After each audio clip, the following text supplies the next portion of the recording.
This is Professor Derek Seitz, pie chart. This video shows how to create a pie chart in Microsoft Excel.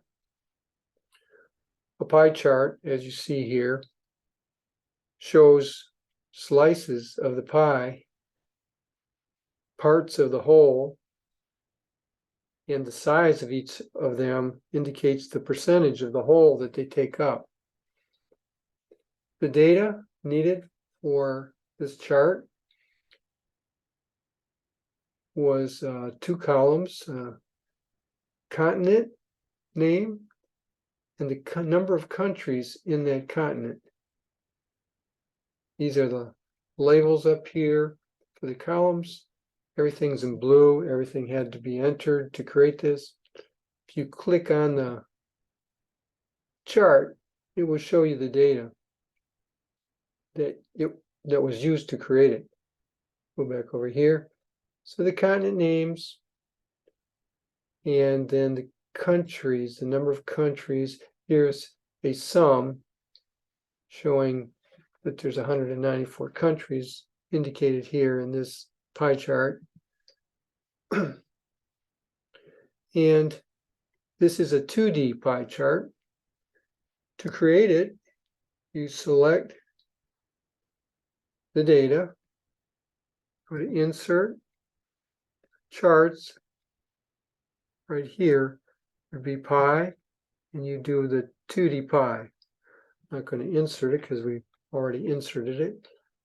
Once it's inserted, you have access to chart elements here. Notice that I'm using a legend on the right here and data labels and the chart title, which I've already changed. You can change things. Everything can be looked at here, put the focus on with the mouse, and there's various options for these things. So like here, these have other,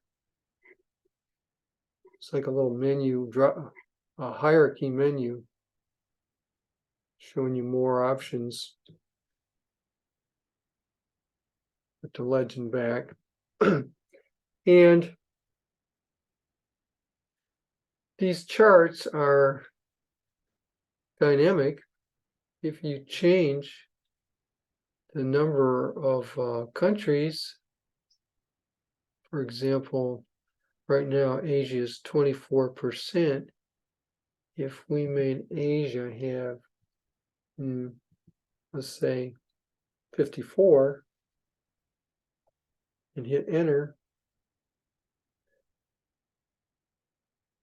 and Asia is now 27%, and there's 201 total.